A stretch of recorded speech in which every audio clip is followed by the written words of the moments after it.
యాక్చువల్‌గా ఈ ఎపిసోడ్ మొత్తంలో కూడా మీ హస్బెండ్ ఎంట్రీ అనేటువంటిది చాలా mysterious and by the same time ఎవరు ఊహించినటువంటిది కూడా. నిజంగా ఈ ఎపిసోడ్‌లో నిజంగా విజయ్ హ్మ్. గారు నిజంగా నేను క్యారెక్టర్ లేని అమ్మాయిని అనుకుంటే నా హస్బెండ్ వచ్చి నిజంగా అవును ఈ అమ్మాయి క్యారెక్టర్ లేదు, నన్ను కూడా ఇలా చేసింది, నన్ను కూడా రోడ్ల పాలు చేసింది అని చెప్పేవాడు కదా. నిజంగా నా అత్తలో నా బావలో ఎవరో ఒకరు వచ్చి అవును ఈమె మంచిది కాదు, ఈమె ఇలా బిహేవ్ చేసింది కాబట్టే మేము ఇలా చేస్తామని చెప్పేవాళ్ళు కదా. సో మీరు ఎవరు చెప్పేది చెప్పకుండా వాస్తవం. మీరు చెప్పేది వాస్తవమే. ఒకవేళ గనక నిజంగా మీరు మీ హస్బెండ్‌ని చిత్రహింసలు పెట్టి ఉంటే, మీ హస్బెండ్‌కి వేరే విధంగా చేసుంటే ఖచ్చితంగా ఆయన గోడును వెళ్ళబోసుకునేవాళ్ళే. నేను ఇందాక అన్నట్లుగా మీ హస్బెండ్ ఇంత జరుగుతున్నా కూడా వచ్చి మిమ్మల్ని పాజిటివ్‌గా సపోర్ట్ చేయటము, మీ వైపే నిలబడటం వెనుక దివ్యల మాధురి వాళ్ళ హస్బెండ్‌ని కూడా బ్లాక్‌మెయిల్ చేసింది, చేయించింది. అందుకే ఇంత ఎపిసోడ్‌లో కూడా ఆయన వచ్చి సపోర్ట్‌గా అంటే ఏంటి నిలబడుతున్నటువంటి ఒక కామెంట్.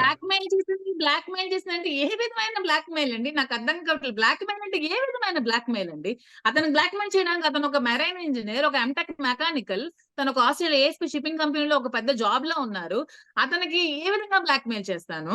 శ్రీను గారిని ఒక ఎమ్మెల్సీ, ఒక పొలిటీషియన్, ఒక స్టేట్ లీడర్ ఇతన్ని ఏ విధంగా బ్లాక్ మెయిల్ చేస్తాను? పోనీ నా ఫ్యామిలీ మనుషుల్ని నేను ఏ విధంగా బ్లాక్ మెయిల్ చేస్తాను? బ్లాక్ మెయిల్ చేస్తే ఆగిపోయావా ఇవన్నీ?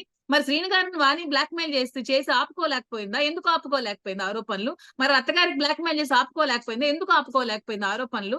ఒక ఆమె నిజంగా బ్లాక్‌మెయిల్ క్యారెక్టర్‌లెస్ లేడీయే ఒక్క కాబట్టి వాళ్ళ ఒక అత్తగారు సోషల్ బ్లాక్‌మెయిల్ అని మీడియా మీద మాత్రమే వచ్చి ఒక బ్లాక్‌మెయిల్ అనే పది మా ఒక పదం వాడటం మాత్రమే వాణి ఆగిపోలేదక్కడ. మాధురి బ్లాక్‌మెయిలర్, దువ్వాడ శ్రీనుని బ్లాక్‌మెయిల్ చేస్తోంది. ఇది మాత్రమే కాకుండా ఆమెకు తాంత్రిక విద్యలు తెలుసు. మందులు పెట్టడం తెలుసు. మాకులు పెట్టడం తెలుసు. అందుకే దువ్వాడ శ్రీనివాస్ ఇద్దరు పిల్లల్ని నన్ను వదిలివేసి మాధురి వెంట తిరుగుతున్నారు అనేటువంటిది ఇంకొక ఆరోపణ. నిజంగా ఏమండి మందులో నేనొక మాకులు దువ్వాడ శ్రీనివాస్ గారికి బయోటెక్నాలజీ పెట్టారా మాధురి బయోటెక్ గారు మీరు? నేనొక బీఎస్సీ బయోటెక్నాలజీ స్టూడెంట్. నేనొక సైన్స్ స్టూడెంట్. బీఎస్సీ బయోటెక్నాలజీ నా క్వాలిఫికేషన్. తర్వాత నేను లా కూడా 2 ఇయర్స్ చదివి కొన్ని డిస్టర్బెన్సెస్ వల్ల డిస్కంటిన్యూ చేయడం జరిగింది. సో, నాకీ మందులు, మాకులు గురించి నేనెప్పుడు వినలేదు. నాకు తెలీదు. మరి నిజంగా అలాంటి మందులు, మాకులు ఉంటే ఆమె ఎప్పుడో పెట్టుకుని ఆమె భర్తను ఆమె గుప్పెట్లో పెట్టుకోవాల్సింది గదా! ఎందుకు ఈ రోజు నడి రోడ్డు మీద పెట్టుకుంది? అలాంటి తాంత్రిక విధులు ఎక్కడైనా ఉన్నాయని ఉంటే నిజంగా అలాంటివన్నీ నేర్చుకొని వచ్చి వశీకరణం చేసుకోవాల్సింది ఆమె కూడా. ఎందుకు చేసుకోలేకపోయింది? అలాంటి తాంత్రిక విధులు ఉన్నాయంటే ఈ రోజుల్లో ఏ భార్యాభర్తలు కూడా విడాకులు తీసుకోరు. ఎక్కడ ఇలాంటివి జరగవు. తాంత్రిక విద్యలుంటే మరి ఆవిడ నేర్చుకోవాల్సింది. ఎక్కడైనా ఉంటే వెళ్లి నేర్చుకొని ఆ తాంత్రిక విద్యలతో అతన్ని వశపరచుకోమనండి. ఇప్పటికైనా ఏం పోయింది ఇప్పటికైనా. ఆహ్, ఆ మందులేవో ఉంటే తెచ్చి పెట్టమనండి. పెట్టి తీసుకెళ్ళమనండి. మరెందుకు ఈ 30 సంవత్సరాల జీవితంలో ఎందుకు వశీకరణం చేయలేకపోయింది? ఈ ఇప్పటికి నేటికి 2 సంవత్సరాలే శ్రీను గారు బయటున్నారు. మరి 30 సంవత్సరాలు నీతో ఉన్నప్పుడు ఎందుకు వశీకరణం చేసుకోలేకపోయావు? ఎందుకు మందులు పెట్టలేకపోయావు? అలాంటివేమైనా ఉంటే నిజంగా ఉంటే ఆవిడ కూడా ట్రై చేయాల్సింది మరి. నాకైతే అలాంటి మందులు గురించి, అలాంటి గురించి నేనెప్పుడు వినలేదు. నాకు తెలీదు. యాస్ ఎ సైన్స్ స్టూడెంట్ ఇవన్నీ వింటే ఎవరైనా నవ్వుతారు కూడా. మనం మీ మనం ఇద్దరి చదువుకున్న మీ వాళ్ళగా ఇలాంటి మీ ఇద్దరి రిలేషన్ బయట వేసిందని చెప్పి వాణి మీద ఇలాంటి ఆరోపణ చేస్తున్నారా మాధురి గారు? అదే ఎందుకంటే నా భార్య పిశాచి అని చెప్పి దువ్వాడ శ్రీనివాస్ గారు ప్రెస్ మీట్ పెట్టారు. కన్నీళ్లు పెట్టారు.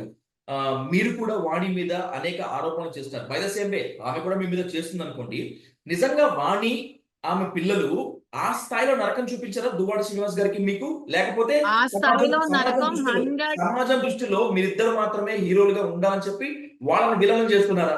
100% ఆమె నరకం చూపించింది కాబట్టే ఆ ఊబిలోంచి బయటికి శ్రీను గారు వచ్చారు. 100% మర్డర్ అటెంప్ట్స్ చంపాలని చూసింది కాబట్టే తనకు బతుకు మీద ఆశతో ఇంకా ప్రజలకు సేవ చేయాల్సిన జీవితం చాలా ఉంది. నేను చనిపోకూడదన్న ఆలోచనతో అతను బయటికొచ్చారు. ఒకటి గుర్తుపెట్టుకోండి. ఒక పర్సన్ టు పర్సన్ ఎలిగేషన్ చేస్తే అవెప్పుడు ఎలిగేషన్స్ అవుతాయి. ఇప్పుడు నేను మీ మీద ఎలిగేషన్ చేస్తే అది ఎలిగేషనే. మీరు నా మీద చేస్తే ఎలిగేషనే. కానీ హ్మ్. కుటుంబం వచ్చి చెప్పిందంటే అది నిజం. అంతేనా? హ్మ్. ఇప్పుడు ఈమె కోసం ఆ అత్త, మరిది శ్రీను గారు చెప్తున్నారంటే ఆమె క్యారెక్టర్ ఎంత బ్యాడో ప్రతి ఒక్కరు అర్థం చేసుకోవాలని కోరుకుంటున్నా. నా కోసం ఏ కుటుంబం కూడా వచ్చి ఈమె బ్యాడ్ అని చెప్పలేదు. చెప్తే అప్పుడు నా క్యారెక్టర్ బ్యాడ్ అని మీరు అనుకోండి. ఎవరు రాలేదు కదా! ఈ రోజు వరకు ఫ్రంట్ మీడియాకి ఎవరైనా వచ్చారా? అవును. ఈమె బ్యాడు. ఈమె మా ఫ్యామిలీని ఇలా చేసింది. ఈమె మాకు ఇబ్బందులు పెట్టింది. నా భర్త వచ్చి ఇంత నేను చేస్తున్నా నాకు కన్న కొడుకులాగా చూసుకొని నేను అన్ని సేవలు చేశాను కాబట్టి అతను ఆ మాట అన్నారు. మాకు అలాంటి క్యారెక్టర్ ఉంటే అతను కూడా పిశాచి, ఇది రాక్షసి అని ఈజీగా అనేవాళ్ళు. శ్రీను గారు ఎందుకు ఈ 30 సంవత్సరాల జీవితంలో ఒకరోజు కూడా ఆమె నాకు చూసిందని ఒక మాట ఎందుకు అనలేకపోయారు? ఎందుకంటే ఆమె ఏ రోజు కూడా అతన్ని ఒక భర్తగా చూడలేదు. ఒక భర్తగా చేయాల్సిన సేవలు చేయలేదు. ఒక భర్తకి ఇవ్వాల్సిన విలువ ఇవ్వకపోగా, భర్తకున్న రాజకీయ పరపతిని తానే అనుభవించాలని, భర్తని రాజకీయంగా భూస్థాపితం చేయాలని, భర్తని ఆర్థికంగా మొత్తం లాగేసుకొని తనే ఏలాలని ప్లాన్ చేసిన కుట్ర, రాజకీయ కుట్ర. ఇది అందరూ అర్థం చేసుకోండి. ఈమె గురించి ఈమె అత్తగారు చెప్పిందంటే ఎంత నిజమో తెలుసుకోండి. ఒక 80 సంవత్సరాల ముసలామె వచ్చి భగవద్గీత మీద ప్రమాణం చేస్తూ, ఎవరు భగవద్గీత ప్రమాణం చేసి ఆ ఏజ్ లో ఎవరైనా అబద్ధాలు చెప్తారా? భగవద్గీత మీద ప్రమాణం చేస్తే ఆ ఏజ్ ఆవిడకి అవసరమా?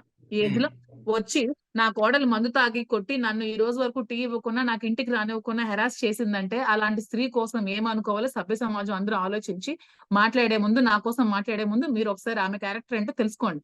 ఆమె మరదొచ్చి చెప్తున్నాడంటే ఒక భర్త మీదకి చంపడానికి వెళ్ళిందంటే, ఒక భర్త టికెట్ కావాలని సీఎం దగ్గరికి వెళ్ళి నేను ఆత్మహత్య చేసుకుంటానని చెప్పిందంటే, తన టికెట్ వచ్చాక భర్తను దూరం పెట్టిందంటే, అప్పుడు ఆమె ఆమె క్యారెక్టర్ ఏంటో, ఆమె గుణం ఏంటో అర్థం చేసుకోండి. ఇప్పుడు కూడా టీవీల ముందుకు వచ్చి ఆస్తులన్నీ ఇచ్చేసి వాడికి వెళ్ళిపోమానండి, ఊరుదులు వెళ్ళిపోమానండి, మోదరితో వెళ్ళిపోమానండి అంటుందంటే ఆమె ఆమె కోరికలేంటి, ఆమె కాంక్షలేంటి, ఆమె ఆలోచనలు ఏంటో దయచేసి అందరూ అర్థం చేసుకోండి. ప్రజలందరూ కూడా మీరు అపార్థం చేసుకునే మీరు ముందు కూడా లోతుగా దిగి ఆలోచించండి.